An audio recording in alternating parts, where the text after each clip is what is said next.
Assalamualaikum warahmatullahi wabarakatuh. Saudaraku kaum muslimin dan muslimat, saudara sebangsa dan setanah air, dimanapun Anda ada dan berada. Berjumpa kembali dengan saya Abu Fikri dalam rangka kebaikan dan kebenaran untuk mempermudah langkah kita menuju jalan selamat, yaitu Allah dan Rasulnya. Sekarang pukul 3:20. Jadi sebelum subuh kita coba menjawab sebuah persoalan di masyarakat. Jadi beberapa hari yang lalu saya sudah melaksanakan praktek pekerjaan lapangan. Nah, itu program dari tempat saya kuliah, yaitu UIN Fatmawati Soekarno, Kota Bengkulu. Jadi ternyata kalau kita mau jadi sarjana itu kita harus kuliah, selesaikan materi, harus KKN atau kuliah kerja nyata, kemudian harus PPL, praktek pekerjaan lapangan, yang hari ini sedang saya laksanakan. Nanti mau nyusun pengajuan judul, nyusun proposal, bikin skripsi, diuji. Untuk jadi sarjana itu seperti itu.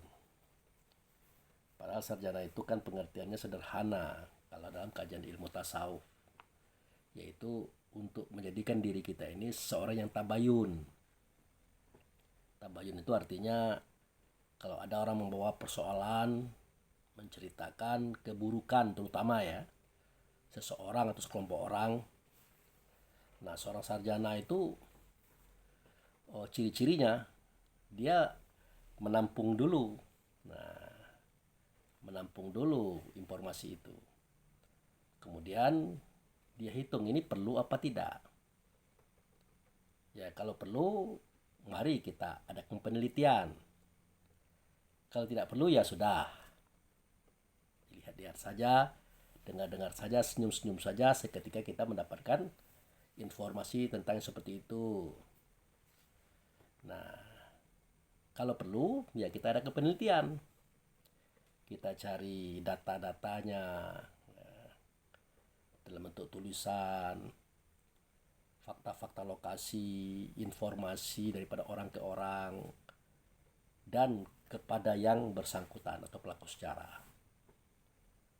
Nah, kemudian data tadi ya kita olah lagi, ya kita sesuaikan, ya kita cocokkan, bertentangan apa tidak data yang satu dengan data yang lain, dan seterusnya. Kalau tidak bertentangan atau cocok, baru kita adakan penelitian tentang apa yang kita terima sebagai informasi. Nah, setelah kita mendapat kesimpulan, baru kita kaji manfaat mudarat jika ini kita sampaikan. Manfaatnya berapa persen, mudaratnya berapa persen. Ternyata manfaatnya lebih besar daripada mudaratnya, mari kita sampaikan. Kita floor kata orang sekarang. Tapi kalau mudaratnya lebih besar, ya mendingan kita tutup saja. Kita diam saja, tidak usah kita bahas lagi. Nah, itulah sarjana itu. Itulah yang dilahirkan oleh Allah dan Rasul pada surat Al-Hujurat yang bunyinya wa in ja'akum fasiqun binaba'in fatabayuna. Jika datang kepada kamu orang fasik, nah, kamu tabayun dulu, kamu survei dulu, kamu teliti dulu kebenarannya. Nah, orang yang mampu melakukan itu dengan baik dan benar, itulah sarjana.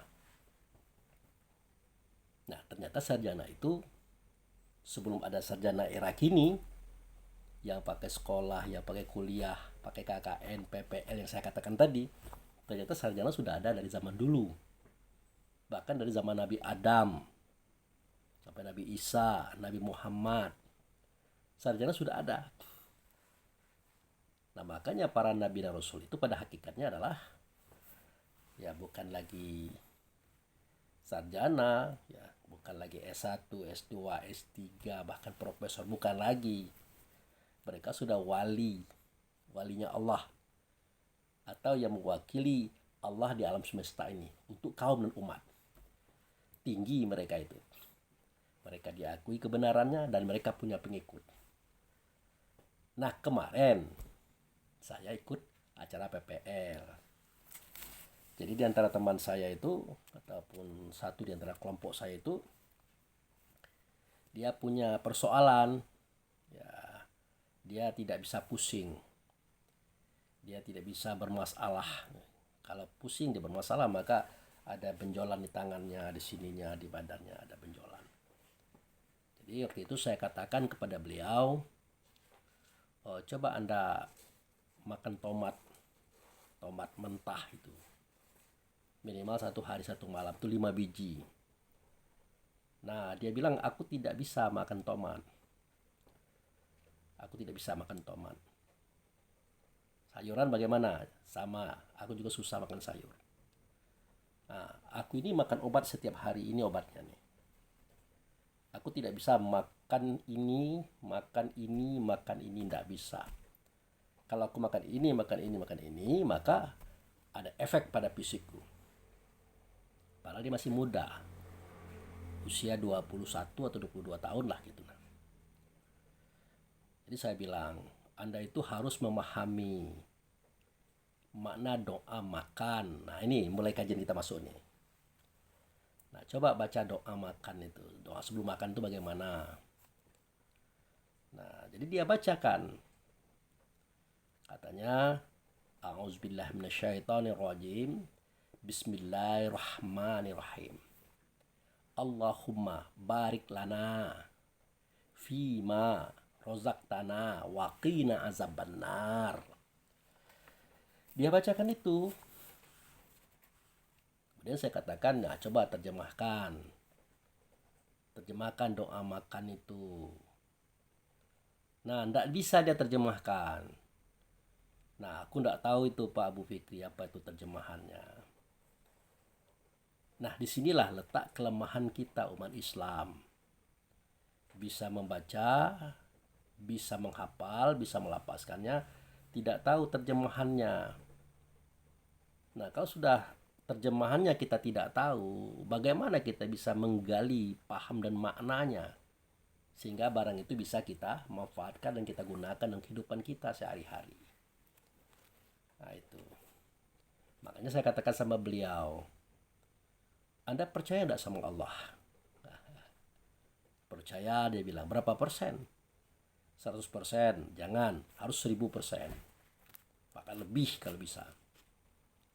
Kepada Rasul? Percaya. Nah, kenapa Anda percaya kepada Rasul? Ya, percaya. Oh, jadi percaya-percaya saja maksudnya itu kan. Nah, saya jelaskan. Ya, kalau kita tidak percaya kepada Rasul, alangkah hebatnya kita. Nah, kenapa Pak dia bilang gitu? Ya, Allah saja percaya kepada Rasul. Bukti Allah percaya kepada Rasul, Allah ngutus Rasul kepada kita. Kan gak begitu? Kok kita bisa tidak percaya kepada Rasul? Nah, jadi kalau kita percaya kepada Allah dan Rasul, kita juga harus percaya kepada apa yang disampaikan oleh Allah dan Rasul kepada kita.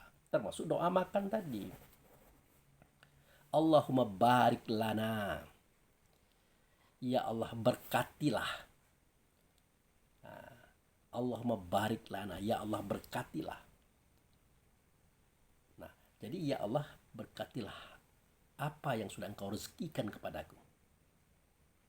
Kan begitu terjemahannya itu. Allahumma barik lana fima rozaqtana. Ya Allah, berkatilah apa yang sudah engkau berikan kepadaku dalam bentuk rezeki. Termasuk makanan dan minuman. Berkati. Nah, berkati itu artinya di situ tidak ada hawa, tidak ada nafsu, tidak ada dunia, tidak ada setan, tidak ada gangguan-gangguan. Nah, itu. Nah, sementara kita makan ada gangguan. Kalau makan ini kita jadi begini, kalau makan ini kita akan begini dan sebagainya. Jadi saya bilang sama beliau, bahwasanya saya pernah dulu melakukan sesuatu Itu di Jalan Nangka saya bilang itu. Tempatnya di daerah Sanawiyah, Kota Bengkulu, Sanawiyah 1.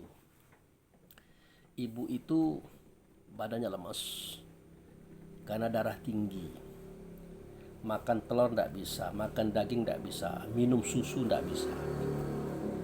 Jadi saya tanya sama beliau, kira-kira di antara daging, telur, susu, yang mana yang lebih nyaman Anda memakannya? Menikmatinya yang mana?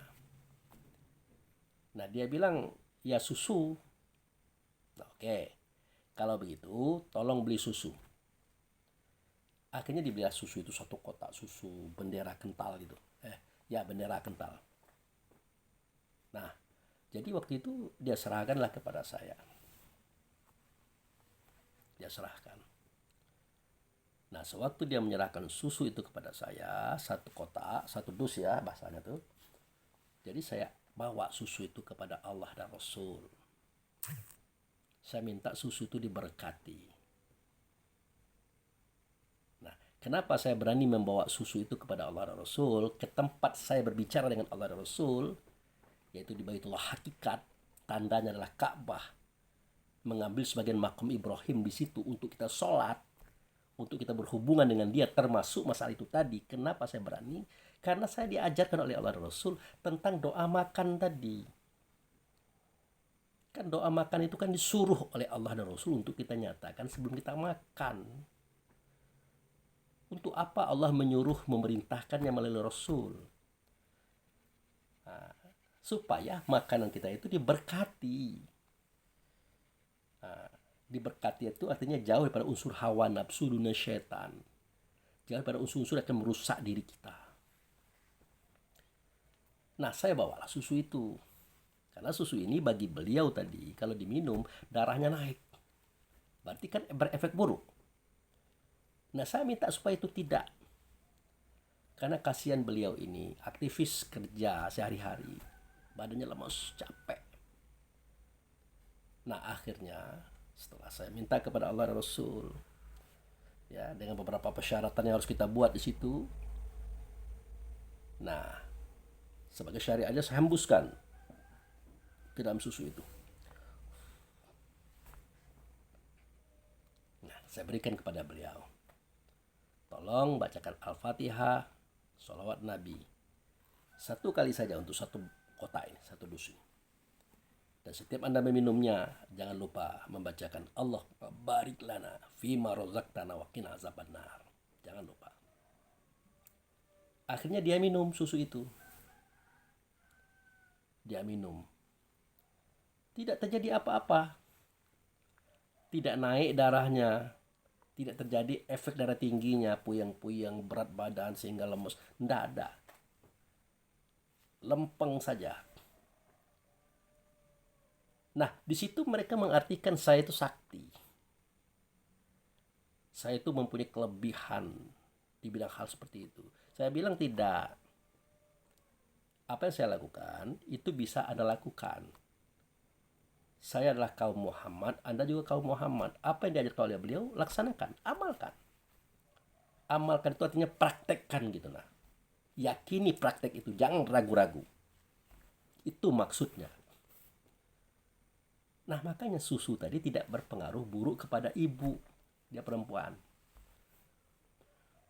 Tidak berpengaruh artinya tidak memberikan efek negatif, melainkan memberikan efek positif, yaitu kuat, segar, dan bertenaga. Apakah daging dengan telur itu bisa Pak Ustadz untuk dilakukan seperti ini? Saya bilang bisa. Kenapa tidak? Bisa. Nah karena itu yang diajarkan oleh Allah, itu yang diajarkan oleh Rasul. Nah kemudian kenapa ada kalimat di bawah waqina azabannar tuh, doa di akhir itu, Allahumma barik lana fima rozaqna waqina azabannar. Kenapa? Karena benar, dokter itu tidak salah. Anda kalau sudah darah tinggi tidak boleh makan daging, tidak boleh makan telur, tidak boleh minum susu. Kalau Anda makan daging, makan telur, minum susu, maka darah Anda naik. Nah ini istilah kedokteran ya. Kepala Anda puyeng, badan Anda lemes, bahkan sakit kepala, macam-macam. Nah, jadi wakina azab benar itu artinya lindungilah kami dari azab neraka. Nah, dalam Al-Quran kan ada kata neraka, yang ada cuma an-naru. An-naru itu artinya api. Api itu panas, panas itu pedih, pedih itu perih, menyakitkan, dia menyiksakan. Itulah penyakit. Itulah penyakit. Makanya kata Nabi Muhammad, penyakit itu muncul dari perut. Sumbernya makanan. Makanannya bagaimana? Makanan yang padanya mengandung unsur api. Panas, pedih, perih, sakit, menyusahkan. Jadi makanan yang menyakitkan diri kita, itulah neraka. Itulah siksa. Tersiksa kita makan. Makanya dia tidak boleh dimakan, kata dokter. Benar itu. Nah, itu. Lalu bagaimana dengan yang Pak Abu Fikri laksanakan? Nah, itu beda. Kaum dokter tadi mengatakan itu berdasarkan unsur daripada benda dan zat yang dikandung oleh makanan tadi. Jika kita sakit seperti ini akan berefek seperti ini. Itu sudah benar. Nah, yang kita lakukan, yang kita bawa kepada Allah, nah kita mendatangi yang punya hukum itu. Yang punya peraturan tentang makanan itu. Kalau kamu makan ini, kamu akan begini. Nah, itu kan yang mengatakan itu kan Allah dan Rasul. Cuma suara katanya kan tidak terdengar, tapi efeknya nyata. Nah, itu. Pas kita darah tinggi, makan kambing, puyeng, sakit kepala, bahkan bisa pingsan. Itu peraturan ketentuan Allah dan Rasul bagi mereka yang darah tinggi. Tidak boleh makan kambing. Benar. Karena kondisi darah tinggi dengan zat unsur kambing tadi sangat mendukung kepada penderitaan. Ketentuan itu daripada Allah dan Rasul juga. Nah, kita datangi Allah dan Rasul supaya ketentuan itu dicabut. Dirubah menjadi sesuatu yang baik dan enak. Bagi Allah kan mudah. Kalau kamu minta kan aku perkenankan. Udu'uni wastajib lakum. Kan begitu bahasanya. Tinggal yakin tidak kita dengan ungkapan itu. Nah, itu. Karena kita kan belajar tuh. Yang namanya api kan membakar. Mutlak itu membakar. Mau anak raja, anak presiden, anak menteri, anak siapa saja. Kalau dibakar dengan api hangus. Tapi kalau Allah mengatakan jangan dibakar, bagaimana? Hanguskah? Tidak. Nah, itulah contohnya kisah Nabi Ibrahim alaihi salam.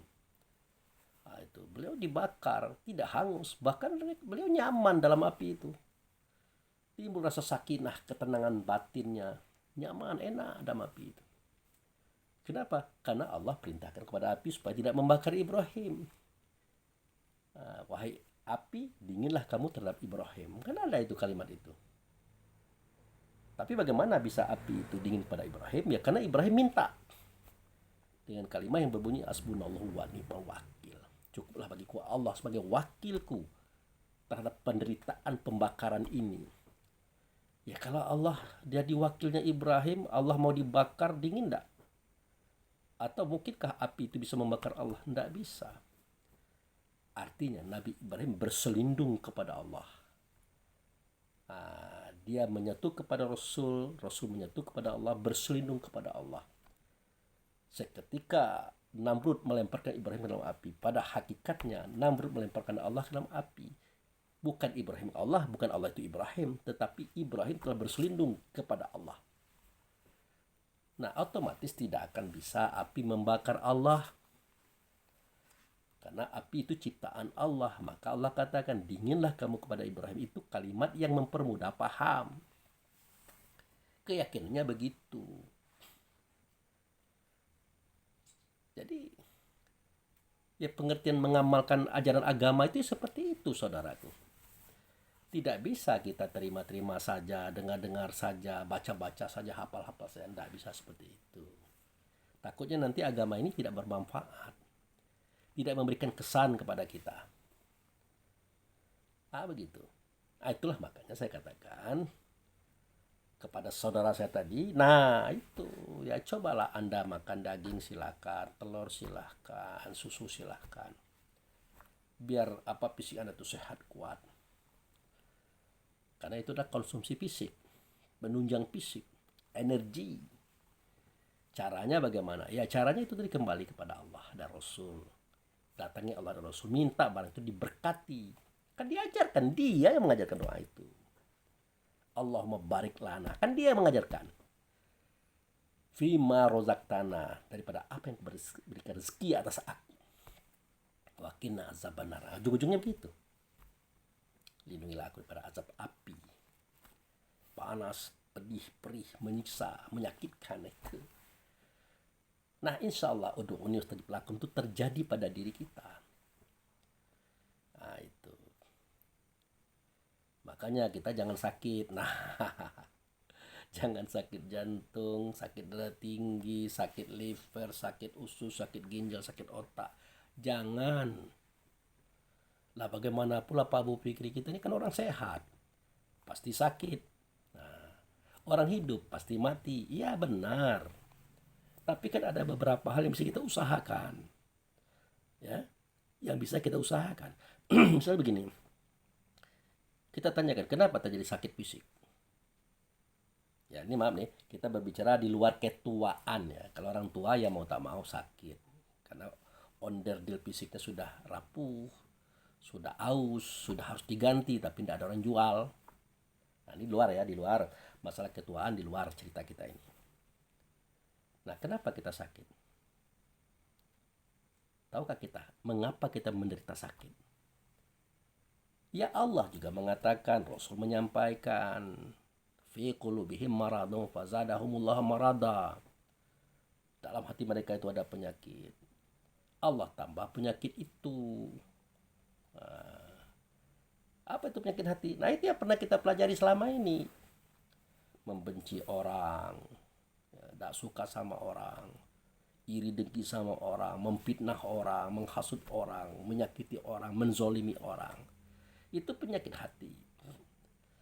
Nah, rajin-rajin kita melakukan itu, lama-lama penyakit itu kalau tidak dicabut oleh Allah dan Rasul di tempat mencabut penyakit itu tadi, dia akan merambah ke fisik.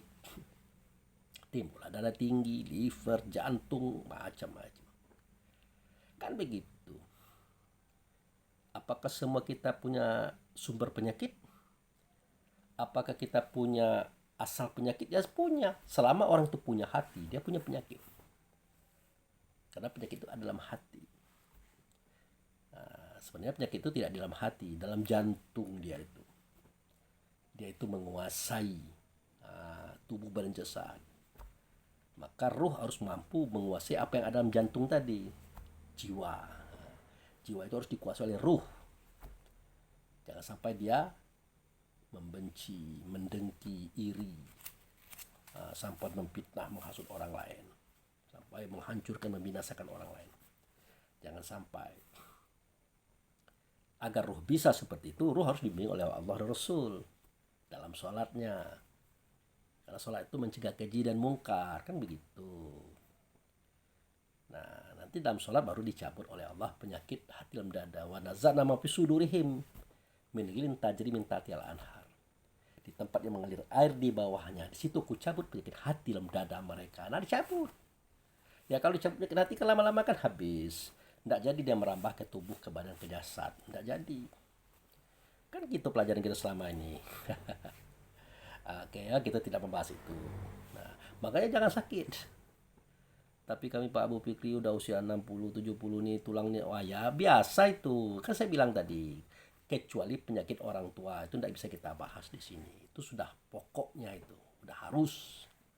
Namun kalau kita bisa merawat paling tidak ya tidak terlalu sakit lah gitu nah. Nah itu tadi. Jadi Allahumma barik lana fima rozaqtana wa qina azabannar. Mintakan kepada Allah seperti itu. Bawa makanan itu, bawa minuman itu kepada Allah dan Rasulnya. Minta diberkati. Rezeki ini diberkati. Agar tidak menjadi api pada diri kita, tubuh kita, badan kita, jasad kita. Terutama bagi kita yang memang sudah terlanjur sakit. Darah tinggi atau apa saja namanya terserah. Nah itu. Nah bagaimana dengan kita yang sehat ini Pak Bu Fikri? Nah ini kan kita diancam oleh kolesterol ini macam-macam. Ya yang penting jangan berlebih-lebihan. Begitu sajalah. Doanya itu tadi, kemudian jangan berlebih-lebihan. Karena segala sesuatu yang berlebih-lebihan itu tidak baik.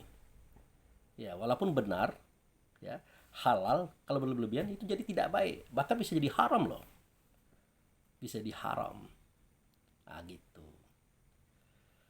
Nah, yang kedua, supaya Allah memberkati. Nah, Allah kan tidak mau dia memberkati begitu saja. Nah, kenapa dan bagaimana? Nah, harus kita tahu itu. Nah, bagaimana cara Allah bisa memberkati makanan kita itu?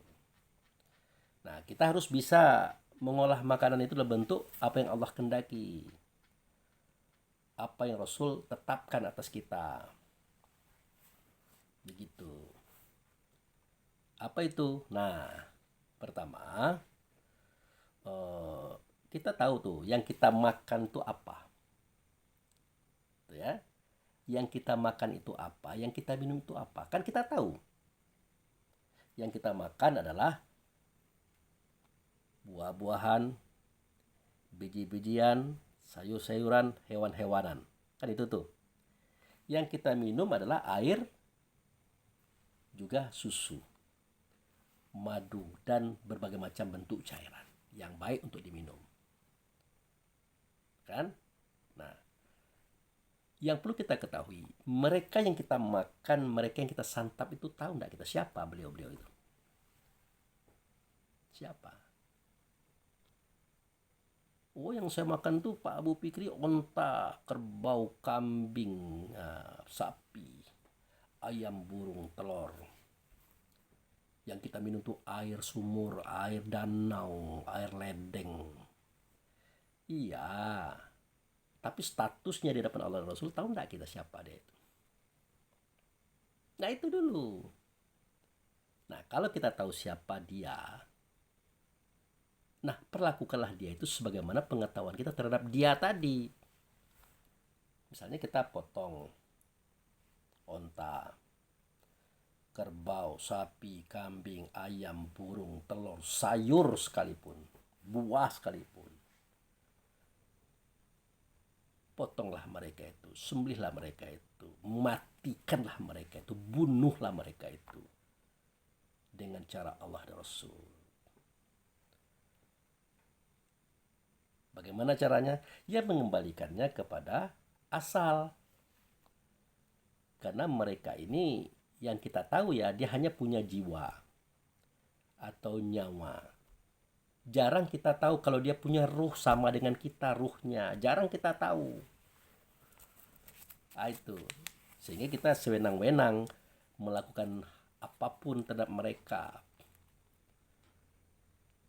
Padahal kan kita sudah cerita dulu tuh, bahwasanya kita ini adalah umat yang satu. Nah, ini ada nih ayatnya nih. Surah Al-Anbiya, surat nomor 21 ayat 92. Inna hazihi ummatukum ummatan wahidah wa ana rabbukum fa'buduni. Nah, ini kan keterangan ini. Sesungguhnya ini adalah umat. Sesungguhnya ini adalah umat. Umat itu artinya umi, beribu. Sesungguhnya ini adalah umat. Sesungguhnya ini beribu kepada yang satu. Itulah umatan wahidah itu. Artinya mereka itu berasal daripada yang satu. Siapa itu yang satu? Yang satu itu adalah Allah. Yang nyata ianya pada Rasul. Rasul yang mana? Rasul yang dirasulkan, yaitu Muhammad. Kalau Nabi Adam sampai Nabi Isa adalah Rasul-Rasul. Kalau Rasul yang dirasulkan cuma satu. Oleh yang satu pula, yang satu itu adalah Allah. Rasul yang dirasulkan cuma satu, itulah Muhammad. Kalau Adam sampai Isa, itulah Rasul-Rasul. Artinya Rasul yang dirasulkan oleh Rasul. Ya bagaimana kita memahami kalimat itu Pak Abu Fikri? Nah begini, kalau Muhammad itu adalah utusannya Allah. Nah begitu. Kalau Adam sampai Isa, yang jumlah para nabi dan rasul anbiya tadi adalah 124.313 orang itu, itulah Rasul yang dirasulkan oleh Muhammad. Muhammad mengutus dia kepada kita. Muhammad mengutus dia kepada alam semesta. Jadi Allah mengutus Muhammad sebagai Rasul yang dirasulkan. Nah, Muhammad juga mengutus Rasul-Rasul. Nah, itu. Dari Adam sampai Isa dan Nabi-Nabi dan Rasul yang lain itu adalah utusannya Muhammad. Makanya Muhammad yang menggurui mereka. Muhammadlah maha gurunya mereka para Rasul tadi. Disebutlah Muhammad itu Syaidul Mursalin, syekhnya para Rasul. Hanya saja kita ini kan lupa. Dengan kajian hakikat ini kita lupa. Kita hanya melihat kisah sejarah. Muhammad itu Adam pertama dilahirkan, Muhammad terakhir. Kita kira dia yang terakhir. Apakah salah kita mengira seperti itu? Tidak juga. Memang dia lahir terakhir setelah Isa dia. Tapi ingat, Muhammad itu awal dijadikan, terakhir dizohirkan. Itu dalam konsepnya Allah. Awal dijadikan dalam artian dalam bentuk apa? Nur. Nurnya Allah. Nah, dari Muhammad inilah dijadikan segala sesuatu. Termasuklah tadi ruh Adam sampai ruh Isa tadi. Ruh para nabi dan wali-wali tadi. Begitu ceritanya itu. Umat yang satu tadi. Nah, itu. Nah, bagaimana kisahnya Pak Bu Fikri? Nah, baik, kita mulai. Kita ulang lagi sedikit ya. Kan ada 3 era itu. 3 zaman ya. Katakan 3 zaman. Kalau dalam surat Al-Insan atau Ad-Dahri ayat 1 ya, kan dikatakan. Hal ataka alal insan hainu minad dahri. Adakah sudah sampai kepada manusia suatu zaman yang belum disebut dengan zaman. Nah, waktu itu kenapa dia dikatakan zaman yang belum disebut dengan zaman? Karena belum ada bintang, bulan, matahari. Untuk mengatakan hari kan ada matahari. Untuk mengatakan bulan kan ada bulan. Ya. Untuk mengatakan tahun kan ada bintang. Untuk mengatakan abad ada alam semesta. Tapi waktu itu kan belum ada barang-barang itu. Yang ada cuma satu, Allah. Nah, Allah ini ingin dikenal. Kuntu khazan mukhfiya. Aku adalah bendahara yang tersembunyi. Aku ingin dikenal. Makanya aku jadikan makhluk, kata Allah.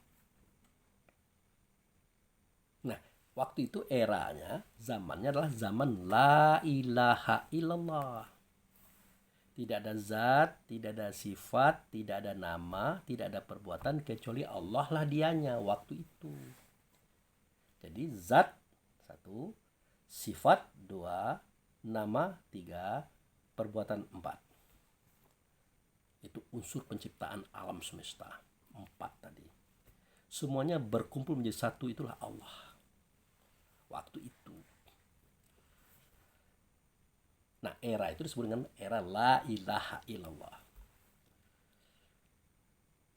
Nah, maka zat itu adalah Allah, sifat itu adalah Allah, nama itu adalah Allah, perbuatan itu adalah Allah. Nah, Allah mengeluarkan sifatnya. Nah, membangkitkan sifatnya. Nah, sifat itulah yang disebut dengan hamdu. Hamdu. Isinya apa? Sidik, amanah, tabligh, fatonah. Dia benar, dia dipercaya, dia menyampaikan, dia cerdik lagi bijaksana. Itu sifat. Sifat siapa? Ya sifat Allah. Nyata dia pada hamdu tadi. Jadi sidik, amanah, tabligh, fatonah itu adalah disebut dengan hamdu. Nah, hamdu itu sifat Allah. Otomatis sidik, amanah, tabligh, fatonah sebenarnya sifat Allah juga. Nah, sifat itulah yang dizohirkan oleh Allah. Allah tidak menzohirkan zatnya. Allah tidak menzohirkan zatnya. Yang dizohirkan oleh Allah itu adalah sifatnya itu. Wujud sifat itulah sidik, amanah, tabligh, fatonah. Yang saya katakan tadi. Nah, dirangkumlah ini, itulah dia hamdu. Karena dia adalah sifatnya Allah, bergeserlah dia menjadi Ahmad. Nah, itu. Ini masih cerita gaib ini. Sifat itu kan gaib. Ahmad. Nah, mulai pada Allah, hamdu, Ahmad, ya, alhamdulillah nantinya begitu. Itu kan nama semua itu yang saya sebut.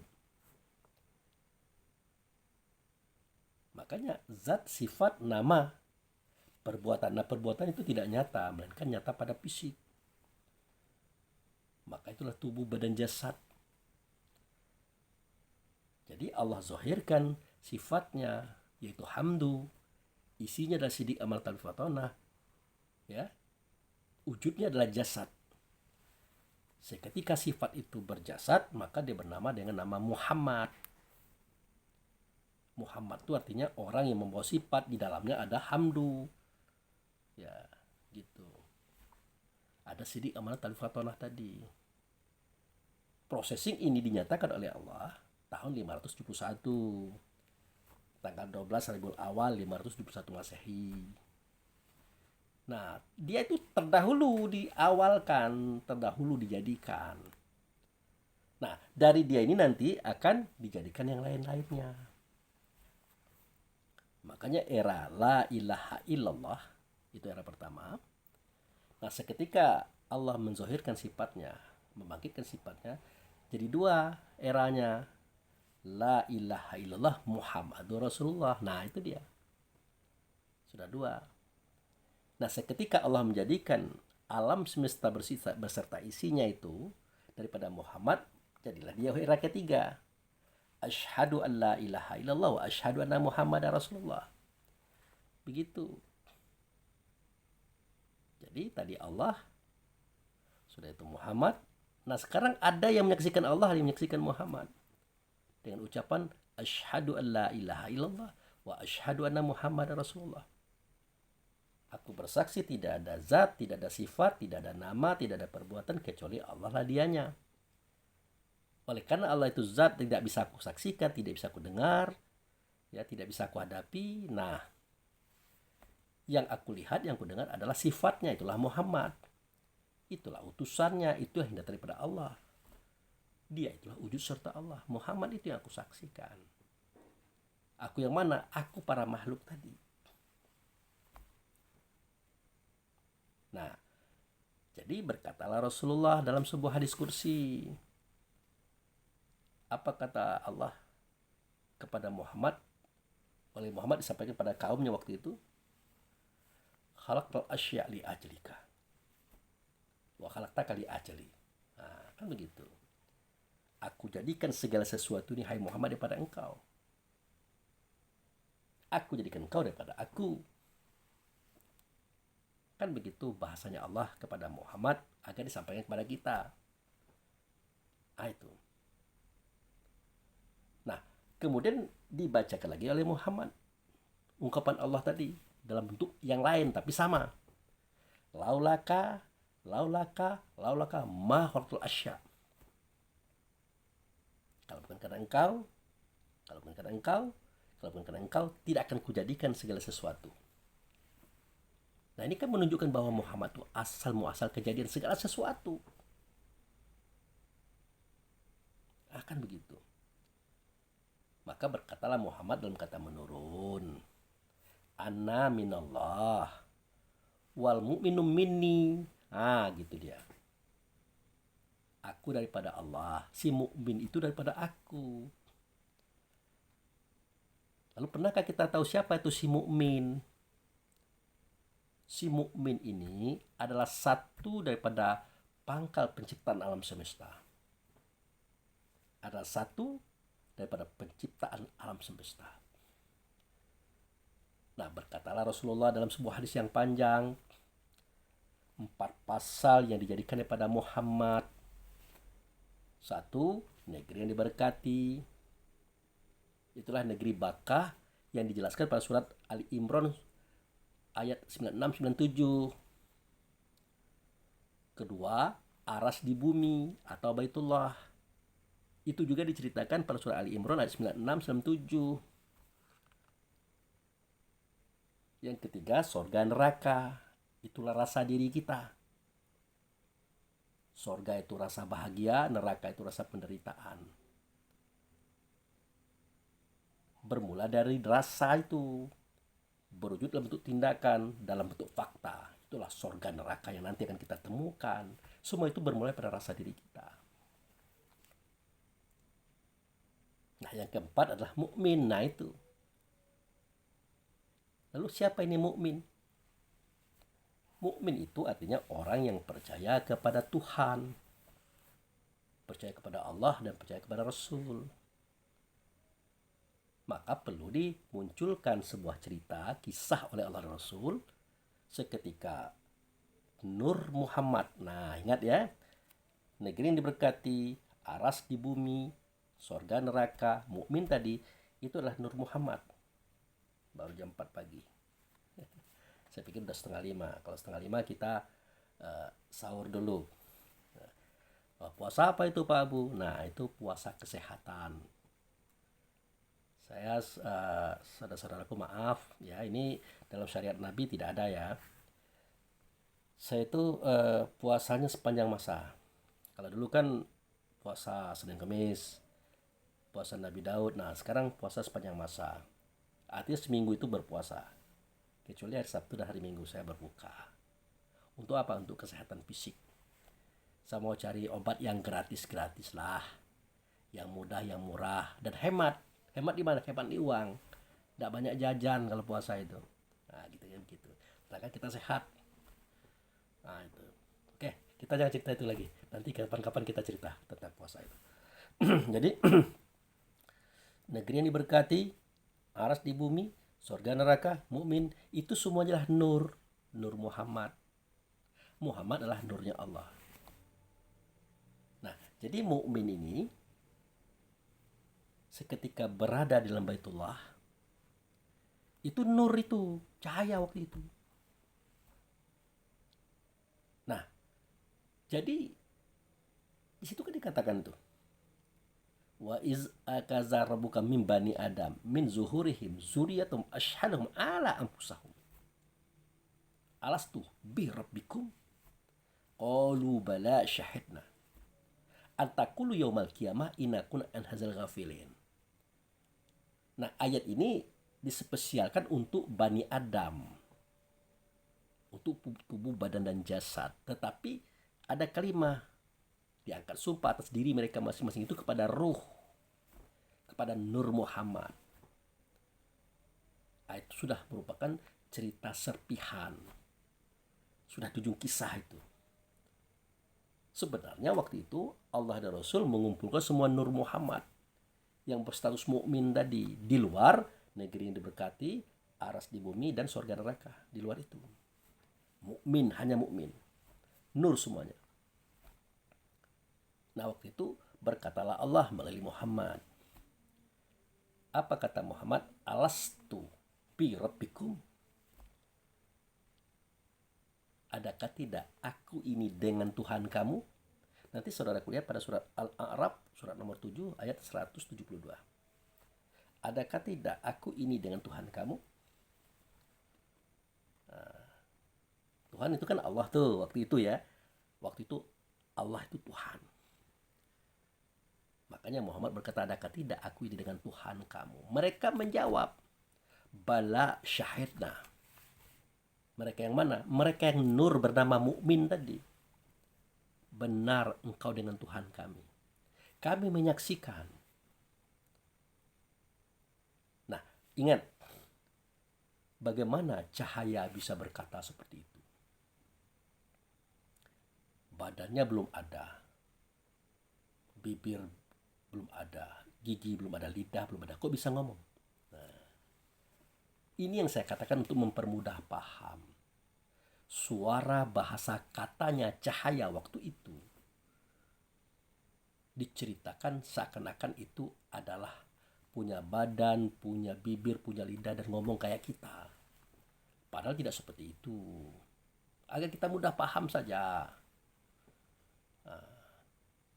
Muhammad juga bertanya kepada mereka, ya tidak seperti kita berkata seperti sekarang ini juga gitu. Alastu birbikum, tidak begitu juga sebenarnya. Ya tentu dalam kondisi, situasi, zaman, era itu. Muhammad itu kan maha nur ya, di bawah Allah dia itu, maha nur. Bagaimana nur berbicara? Ya jangankan Muhammad berbicara, nur tadi berbicara saya susah kita menjelaskannya bagaimana. Tapi untuk mempermudah paham, Muhammad berkata, alastu birabbikum. Nah, untuk biar kita mudah menangkap maksudnya. Maka mereka menjawab, bala syahidna, benar engkau dengan Tuhan kami menyaksikan. Nah, langsunglah mereka sujud setelah itu. Nah, apakah sujud itu kita gambarkan seperti kita sujud yang sudah punya tubuh badan jasad ini? Ya tidak juga. Untuk mempermudah paham. Karena waktu itu Nur belum punya tubuh badan jasad. Belum di dunia ini dia. Sambil berkata, asyhadu an la ilaha illallah wa asyhadu anna Muhammadar Rasulullah. Aku bersaksi tidak ada zat, tidak ada sifat, tidak ada nama, tidak ada perbuatan kecuali Allah lah dianya. Tapi yang aku saksikan tidak Allah. Karena Allah zat. Yang aku saksikan adalah utusannya. Namanya Muhammad. Padahal namanya belum Muhammad juga waktu itu. Melainkan Ahmad. Muhammad itulah nama beliau ketika sudah bertubuh kayak kita. Lagi-lagi untuk mempermudah paham. Itu saudaraku. Nah, setelah mereka menyatakan persaksian, barulah mereka itu dikatakan mukmin. Nah, gitu. Jadi kata mukmin itu ya di zaman itu, di era itu, di saat itu. Walaupun pada rumusnya ada 4 pasal tadi kan, negeri diberkati, aras di bumi, surga neraka, mukmin. Nah, itu untuk mempermudah paham juga biar kita jangan bingung maksudnya. Jadi tatanannya, susunannya seperti itu. Gimana, udah capek? Sudah 46 menit. Nah, itu.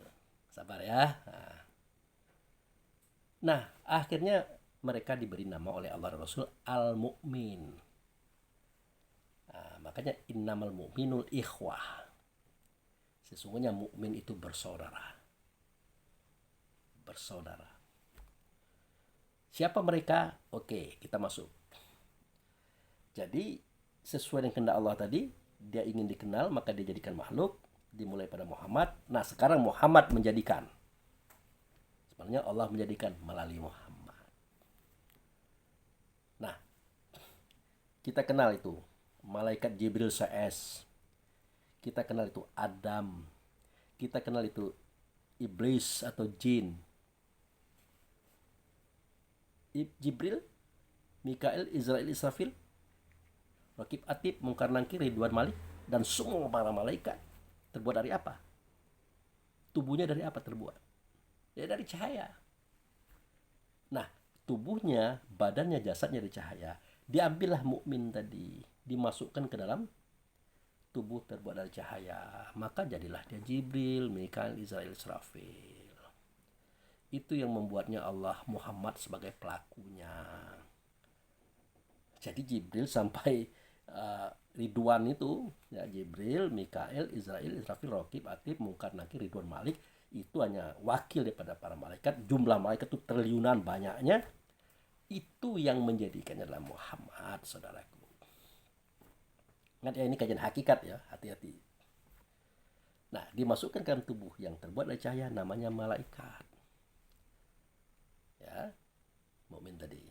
Kemudian mukmin tadi diambil lagi, dimasukkan dalam tubuh yang tubuhnya terbuat dari tanah, itulah Adam. Nah, kemudian diambil lagi mukmin tadi, dimasukkan dalam tubuhnya terbuat dari api, itulah bangsa jin, iblis, Azal bin Janu. Nah, kan sudah 3 ini. Malaikat, Adam, iblis. Nah, isi malaikat, isi Adam, isi iblis itu sama. Nur Muhammad, namanya mukmin. Itu saudara kita semua itu. Gitu. Nah, di level kedua, Allah dan Rasul ya mengambil mukmin tadi dimasukkan ke dalam angin, tubuhnya angin. Maka bernamalah dia dengan Roh Rehan. Allah dan Rasul tadi mengambil mukmin tadi dimasukkan dalam tubuhnya, adalah tubuhnya air. Namanya Roh Rahmani. Ya. Kemudian Allah dan Rasul tadi mengambil mukmin tadi dimasukkan dalam tanah. Namanya Roh Jasmani.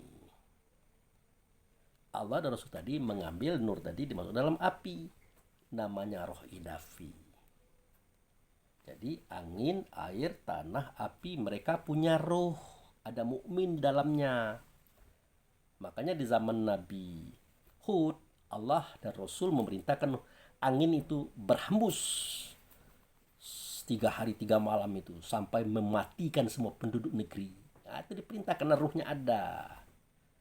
Air juga begitu zaman Nabi Nuh, diperintah untuk turun dari langit muncul dari bumi karena ruhnya ada. Bumi zaman Nabi Saleh berguncang gempa. Nah, diperintah oleh Rasul. Kenapa bisa? Karena ruhnya ada. Begitu juga api, jangan membakar Ibrahim. Kenapa Allah bisa perintahkan, Muhammad bisa perintahkan? Karena ruhnya ada. Gitu. Nah, itu saudaraku. Karena ruhnya ada. Nah, Pak Abu Fikri, kami pengen tanya, kok ada angin, air, tanah, api? Nah, ini dari mana pula jadinya nih? Nah, ingat, angin, air, tanah, api yang disebutkan pada waktu itu tidak sama dengan angin, air, tanah, api yang ada pada kita hari ini. Alam kan belum ada waktu itu.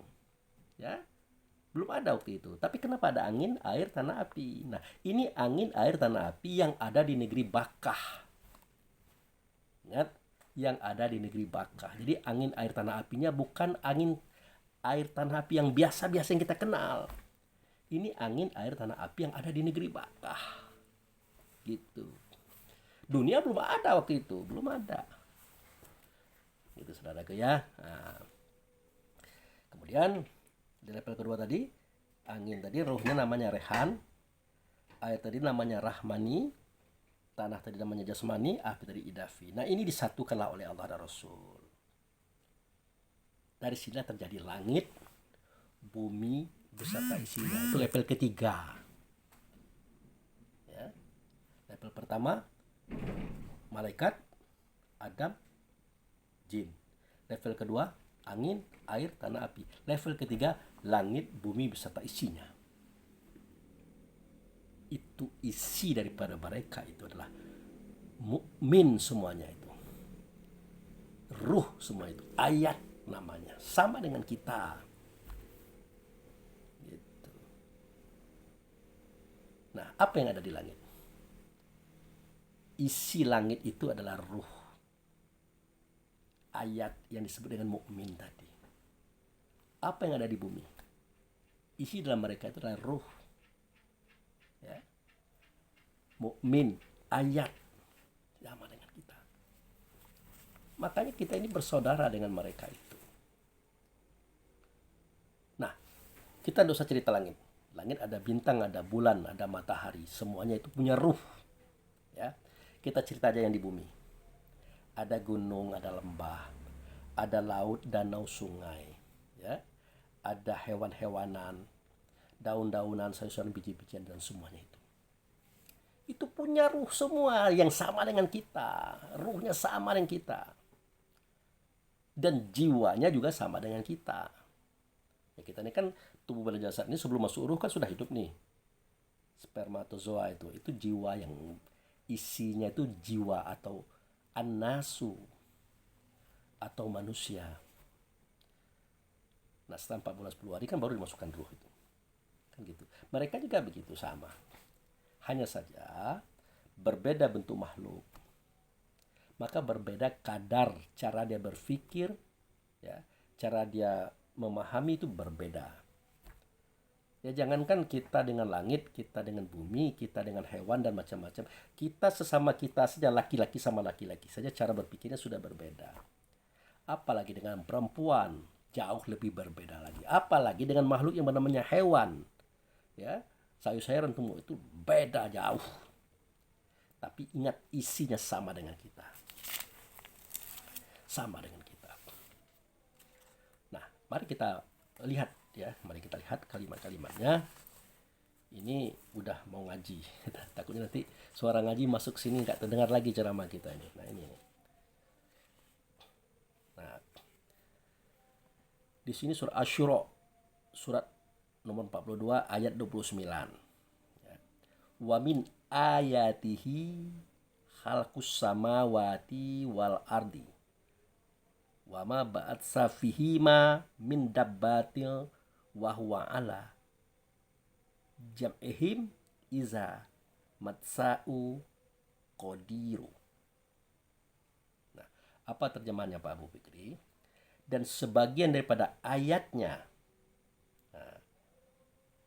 menciptakan langit dan bumi.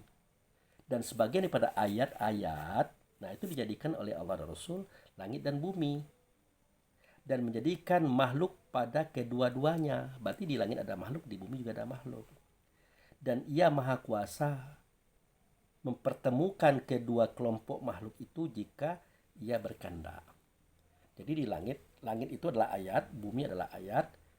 Dalam langit itu ada makhluk juga ayat, dalam bumi itu juga ada makhluk juga ayat. Dan Allah dan Rasul bisa mempertemukan langit dengan bumi, satu. Allah dan Rasul bisa mempertemukan makhluk langit dan makhluk bumi, dua. Bahkan mempernyatukan semuanya itu bisa. Tanpa hancur, tanpa lebur, tanpa kiamat, bisa. Nah, ini kami bingung Pak Abu, itu kan ayat. Nah, itu kan ayat, oke. Kita kembali kepada penciptaan diri kita. Seketika Rasulullah berkata, "Zalikal kitabu la raiba fihi hudal muttaqin." Ingat cerita kita yang dulu? Seketika Nabi berkata, sedemikian itu kitab tidak ada keraguan padanya. Petunjuk bagi orang bertakwa. Kan Nabi ini kan tidak megang buku, tidak bisa baca. Ditanya oleh sahabat, "Ya Rasulullah, mahwal kitab?" Al-kitabul Quran. Ngomong dia, kitab itu adalah Quran, bacaan. Tambah bingung lagi sahabat, Nabi kan tidak bisa baca, kok ngomong baca. Maka ditanya lagi oleh sahabat, "Ya Rasulullah, mahwal Quran?" Apa itu Quran? Maka dijawab oleh Nabi, "Bal huwa ayatu bainatu fi sudur allazina utul ilmi wa ma yajhadu bi ayatina ila zalimun." Al-Ankabut ayat 49. Coba lihat di situ. Nah, sesungguhnya kitab itu adalah Quran, Quran itu adalah ayat dalam dada kamu. Terang dianya itu, nur dia itu, itulah ruh, itulah diri kami sebenarnya diri. Tidak ada yang mendustakan dia kecuali orang zalim. Siapa orang zalim? Manusia, jiwa, an-nafsu, inilah dia. Tubuh badan jasad kita wujudnya. Jadi ruh itu, mukmin itu dikatakan juga ayat oleh Allah dan Rasul.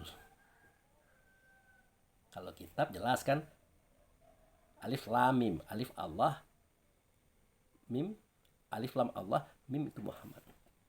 Alif lam itu tidak nyata pada mim itu Muhammad. Itulah kitab yang menyimpan, yang padanya berisi awal akhir, zahir dan batin, itulah kitab. Seketika dia menguraikan, itulah Quran yang kita baca. Seketika terurai dia dalam diri kita, satu diantaranya, makanya dia dinamakan ayat. Jadi ayat itu adalah nama lain pada ruh, nama lain pada mukmin, nama lain pada Nur Muhammad. Nah, jadi sebagian pada ayat tadi tidak semuanya dijadikan manusia, tidak. Ada juga dijadikan langit, bumi beserta isinya. Itu maksudnya. Ya. Jadi itu maksudnya. Jadi jelas. Nah, jadi makanya dikatakan tadi bahwa kamu itu adalah umat yang satu. Nah, dikatakan di sini ya. Hewan itu umat seperti kamu juga, kata Rasulullah. Nah, mari kita bacakan surat Al-An'am, itu surat nomor 6, ayat 38. Wa ma min dabbatin fil ardi wala ta'iratit. Nah, ulangi ya. Wa ma min dabbatin fil ardi wala ta'iri yatiru bijannahaihi ila ummamun amsalakum ma farratna fil kitabi min syai'in summa ila rabbihim yusyarun. Nah, kan begitu. Jadi tiadalah binatang yang ada di bumi. Nah, itu. Dan burung-burung yang terbang dengan kedua sayapnya, melainkan umat juga seperti kamu. Gitu. Ya. Tiadalah kami alfa akan sesuatu itu, dan semuanya ada pada kitab. Kemudian kepada Tuhanlah semua itu dihimpun. Nah, jadi dikatakan situ burung-burung juga adalah umat yang satu, sama dengan kita. Dicerita begitu. Nah, jadi ada lagi kalimat yang mengatakan bahwa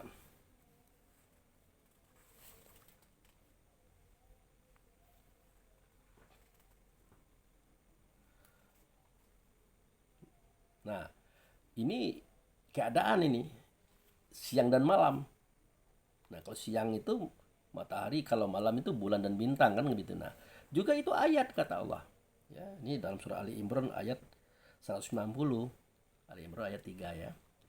Inna fil khalqis samawati wal ardi waqtilafil laili wa nahari la ayati li ulil albab. Nah, gitu. Jadi sesungguhnya pada penciptaan langit dan 7 bumi, sesungguhnya pada penciptaan 7 langit dan 7 bumi dan pertikaian malam dan siang, sesungguhnya itu adalah ayat. Dia menceritakan mukmin itu, menciptakan ruh, menciptakan diri sendiri, tapi pada langit, pada bumi, pada isinya itu. Nah itu. Makanya langit juga bisa berbicara, bumi juga bisa berbicara, makhluk-makhluk juga bisa berbicara. Nah, ini kita lihat pada surat Al-Fusilat, surat nomor 41 ayat 11. Nah, ini sumastawa ila samai wahia dukhonu waqala lama wali ardi itiyato an au karhan qolata ataina to'ina. Nah, apa terjemahannya?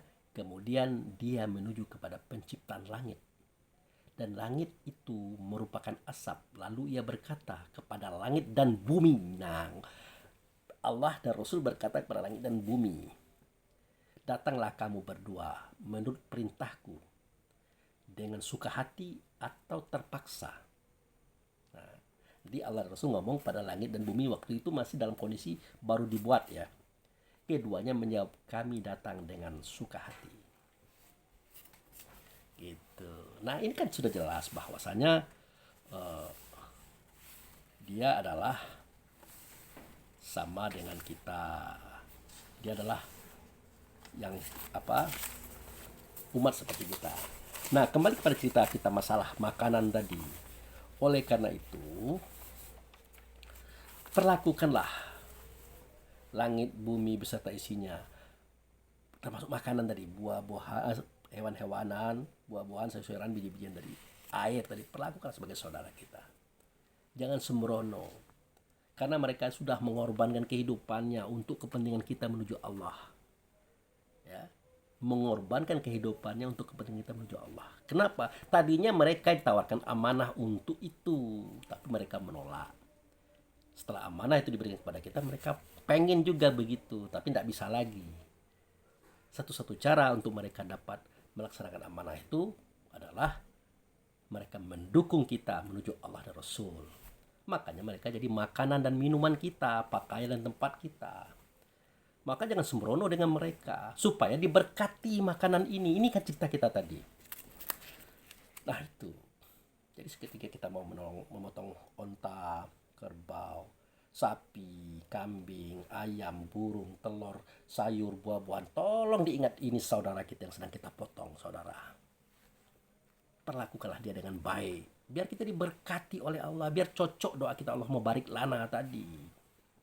Perlakukan dengan baik. Gitu. Pelan-pelan, sopan-sopan, santun-santun. Nah, itu. Dulu kan pernah saya buatkan video tentang ini. Pak Abu Fikri, apa itu amanahnya? Nah, diceritakan lagi. Kan ada itu pada surat Surat Al-Ahzab kalau saya tidak salah. Ayat 72. Seketika Allah tawarkan amanah itu kepada langit, dia menolak. Ya, kepada bumi menolak, kepada gunung menolak, semuanya menolak. Ditawarkan kepada manusia, diterima oleh manusia waktu itu Adam. Nah, dasar manusia itu bodoh. Bodoh kenapa? Karena tidak mau melaksanakan amanah itu. Sedangkan makhluk yang lain berebut, mau minta lagi. Termasuk langit dan bumi minta lagi. Kenapa? Ternyata isi amanah itu adalah menyuarakan suara Allah, mengatakan kata Allah, memperbuat perbuatan Allah di alam semesta. Tidak nyata Allah, melainkan nyata dia dalam semesta melalui diri kita. Itulah amanah. Mereka pengen, tidak bisa lagi. Nah, karena kitalah wujud daripada Allah dan Rasul di alam semesta, setidak-tidaknya mereka mendukung keberadaan itu. Makanya mereka siap menjadi atap itu langit, bumi jadi injekan walaupun dikencingi, diludah, disampahi. Semua makhluk siap untuk dimakan dan dipotong, digulai, disantap oleh kita. Hanya karena itu, saudaraku. Hanya karena itu. Makanya diharamkan oleh Allah dan Rasul memakan hewan, memakan makanan yang tidak disembelih, dipotong, diolah kalau tidak mengingat Allah dan Rasul. Karena caranya adalah membawa mereka itu, mengeksekusi mereka itu di depan Baitul Atiq, di depan Baitullah, di depan Ka'bah. Nah sebenarnya sewaktu kita hendak menyembelih onta, kerbau, kambing, ayam, bebek, burung, telur, sayur, buah, itu kita bawa ke Baitullah Hakikat. Kita kembalikan jiwanya, kita kembalikan ruhnya kepada Allah dan Rasul, ke tempat Baitullah Hakikat. Tapi tidak mungkin, jangankan yang model itu, kita sholat saja tidak bisa ke Baitullah Hakikat. Maka carilah tanda Baitullah, itulah Ka'bah. Nah jadilah dengan ingatan kita, perasaan kita, kesadaran kita, kita bawa mereka itu ke situ, kita sembelih di depan Ka'bah itu. Kalau tidak begitu, mereka tidak kembali kepada Tuhan, tidak kembali kepada Allah, tidak kembali ke tempat semula, saudara. Mereka mengutuk kita karena mereka sudah mengorbankan hidupnya, jiwa dan raganya. Tahu-tahu kita buat seperti itu. Makanya di penutup ceramah ini saya sampaikan bahwa pada surat Al-Hajj, surat nomor 22, ayat 33 dikatakan, lakum fiha manafi'u illa ajali musamma summa mahiluha ilal baitil atiq. Ya. Bagi kamu padanya hewan-hewan itu. Sebenarnya bukan hewan-hewan saja ya. Karena yang kita makan itu kan hewan-hewanan, buah-buahan, biji-bijian, sayur-sayuran dan seterusnya tadi kan. Ada beberapa manfaat sampai waktu yang ditentukan. Nah, kita contoh saja hewan. Hewan itu kan sebelum kita potong, kita sembelih kan ada manfaatnya. Misalnya kalau sapi diambil susunya, kerbau diambil untuk membajak ya. Kambing untuk apa, kira-kira begitu dan seterusnya. Pasti ada manfaatnya benda-benda itu. Nah, akhir dia maka disembelih, dipotong. Makanya dikatakan kemudian tempat penyembelihannya adalah di sekitar Baitul Atiq, Baitullah atau Ka'bah sebagai tandanya. Nah, jadi tidak sembarangan. Tidak sembarangan kita melakukan ini, mengeksekusi ini. Supaya makanan tadi diberkati oleh Allah. Kenapa? Karena makanan tadi bersyukur kepada Allah, karena dia dikembalikan kepada Allah dengan cara itu tadi, saudaraku. Nah, itu mic masjid terdengar. Nanti terganggu suasana kita ini dengan suara yang kencang. Oke, itu saja dulu, nanti akan disambung dalam cerita lain seri kedua. Baik, demikian terima kasih. Wabillahi taufiq wal hidayah. Assalamualaikum warahmatullahi wabarakatuh.